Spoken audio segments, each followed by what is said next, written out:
today we're going to be looking at the Mk7. I've got some brakes to do today, so I'm going to get stuck into doing that. Welcome back, and we'll get started. So get the front of the car jacked up in the air, get it on the jack, and I can't stress it enough, guys, just, you know, get the axle stands under there. Just get into the habit of using common sense when it comes to dealing with the car, because the car is incredibly heavy. I probably don't need to tell you this, but it's incredibly heavy and it can do a lot of damage if it comes crashing down on you. So just always safety first, get that axle stand under there, or something similar to an axle stand, you know. And then we need to remove the wheel. So get those nuts out. 17mm should do the trick.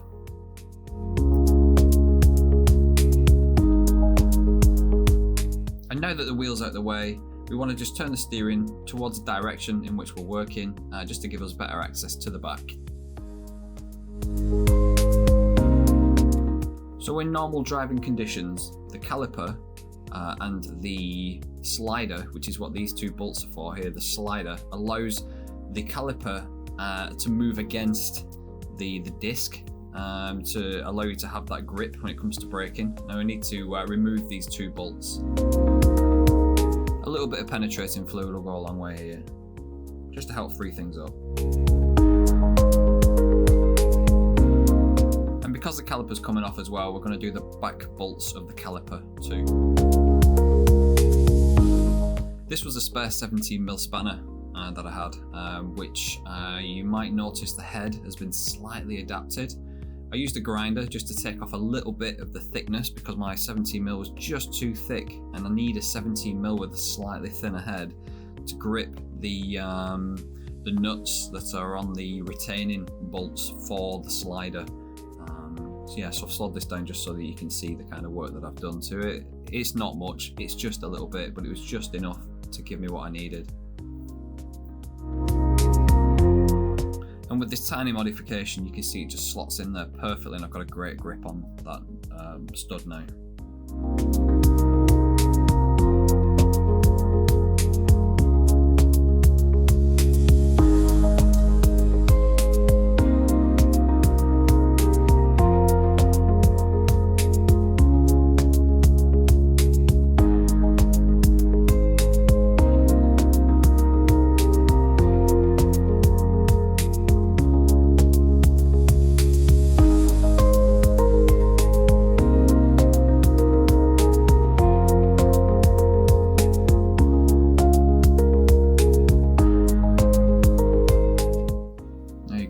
There's the bolt, so just set that to one side so you don't lose it, because you'll need this again.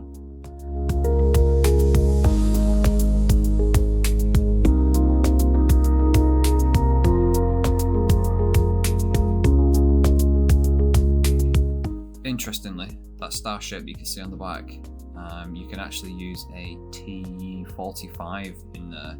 So you can either use the 13mm or the T45, whichever you have handy, or both if you're starting to get a rounded hex head. So axle stands always come in a two, so I've got one under the car at the moment, and I'm just positioning this one next to the caliper, because and I'm going to use a bungee cord as well. I'm positioning this one approximately here on the inside of that space, and I'm going to use the bungee cord to take the weight of the caliper once I take it off, and then once it's off, I'm going to place it on top of the axle stand so it's not stressing the brake pipe, because you don't want the brake pipe to become damaged, because then it's an MLT fail, and it's potentially dangerous as well if the line chooses to fail at the most opportune moment usually. So just support the weight of it, keep that brake pipe nice and loose, and everything should be absolutely fine. There's no need to take off the caliper. And with the 21mm socket, then we can remove the rest of the carrier.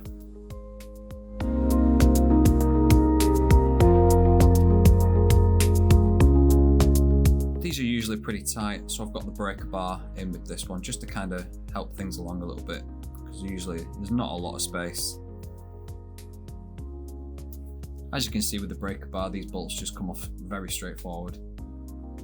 If you've not got a breaker bar, I highly recommend getting one. I do use it a lot. And they're fairly cheap as well, to be honest. You can pick them up from any sort of Motor Factors or eBay or anything like that.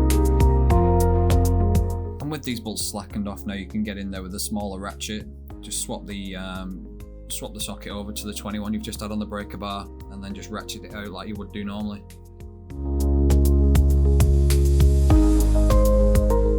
And as always, save your nuts and bolts, put them to one side, keep them safe. You don't want to be losing these because they need to go back in.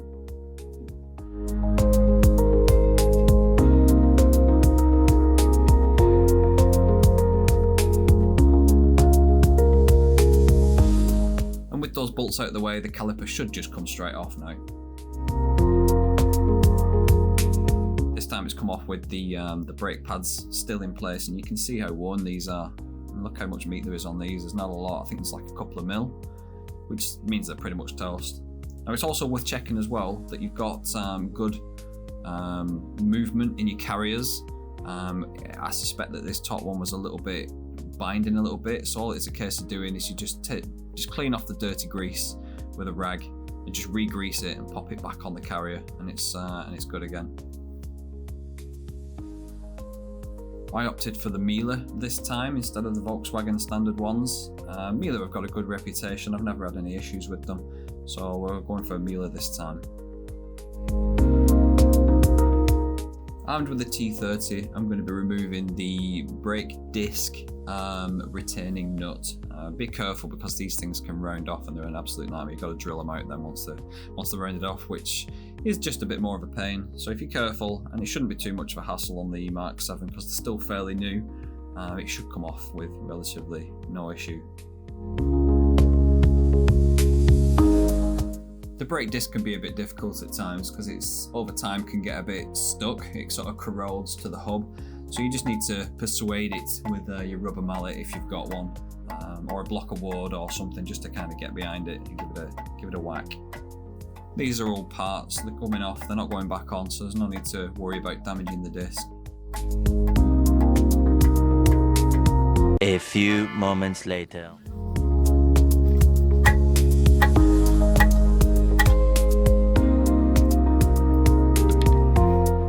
It's always worth giving your old items a bit of a quick inspect when you're taking them off, and as you can see on these, there's quite a lip, which means that they're pretty much toast. That'll get worse and worse over time, and it'll be an MOT fail. So once they're all removed, just give everything a bit of a clean up and ready for fitting the new stuff.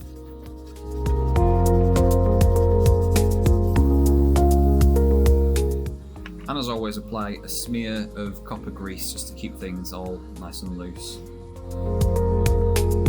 And reusing that T30 bolt, we're going to remount and rehang the brake disc into position.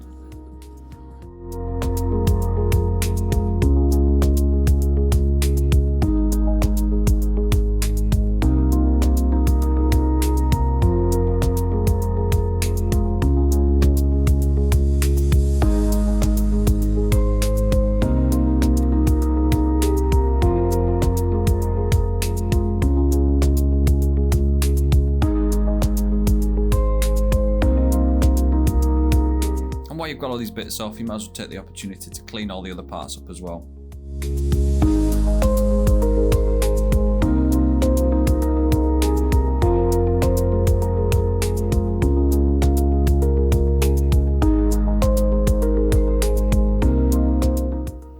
We're going to be looking to get these remounted, so grab the 21mm socket again, and you can line up the carrier and get that bolted back into position.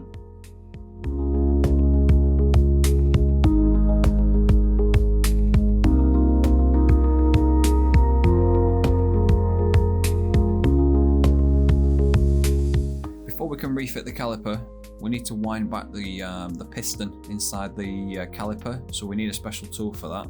It's called a piston rewind tool, and I just so happen to have one here.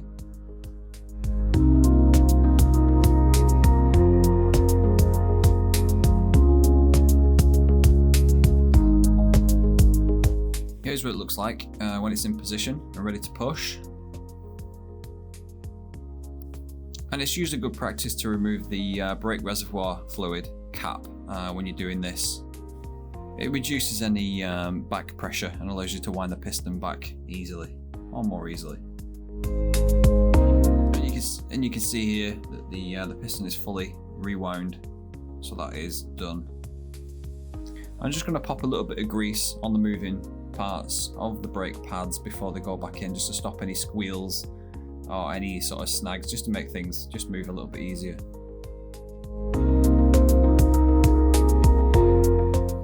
And usually what causes brake squeal is when it's usually friction. So when the metal parts touch, usually you get a tiny bit of vibration. That's what causes brake squeal, and by using a bit of copper grease you can eliminate that. So I'm just going to put a smear around where these areas sort of touch each other.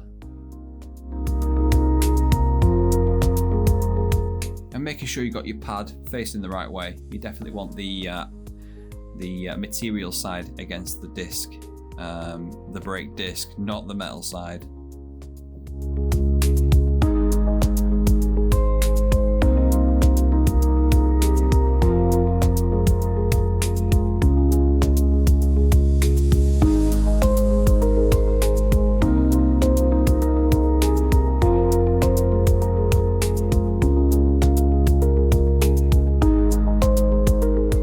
The opposite side to that brake pad is exactly the same story. So make sure you've got it facing the right way. Pop a little bit of grease on the moving parts. You don't want it the wrong way around. Yeah, make sure that little bulgy area is on the outside and you'll all be fine. Again, you're just looking for where the areas make contact with the caliper.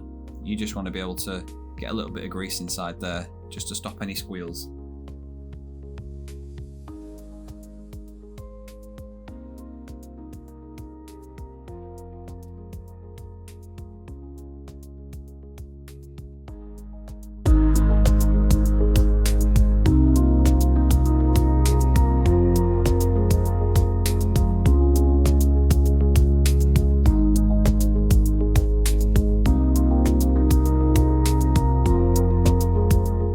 Your fully rewound caliper should just slot straight over the top. If it doesn't, that means you've not rewound it far enough and you need to go back a step just to rewind it to make sure it's fully all the way back.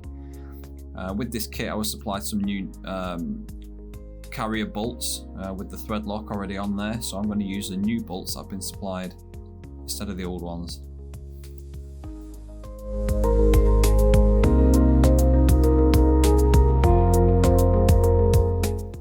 I'm reusing my adapted 17mm spanner. We're going to just nip them up so they're nice and tight.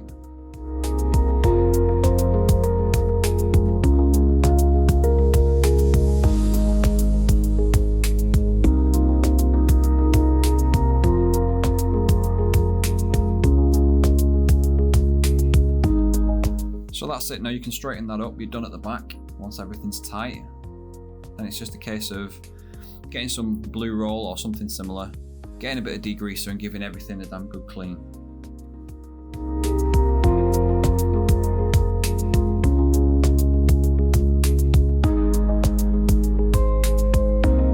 And definitely not forgetting to remove the bungee cord from earlier. I've done that before.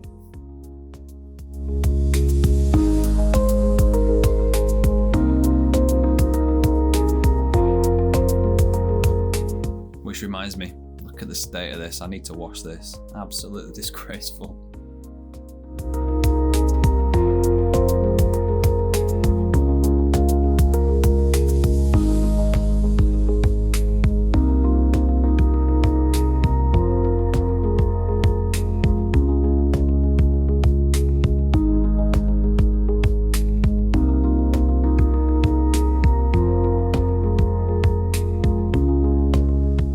Once the wheel's refitted, you can get the car back on the ground and that's it. You're done then. Just torque your wheels up. Make sure they're nice and tight. I tend to use them a little bit on a high setting. I do them at about 120 newtons usually. Just seem to, find that seems to work. I've spoken to other people as well and they do the same thing. Oh, and just before I forget, remember to refit the reservoir cap as well. You don't want to be losing that and losing all your fluid either. And that's it. Pretty much job done. Nice new brakes. You don't need to clean all the protective coating off either because these have been painted. You just need to take it for a gentle drive, use braking as you would do normally, and it will just burn off this protective coating. A good excuse to take it out to the car wash just to give it a bit of a run. The brake disc should be looking something like this after a quick run around the block.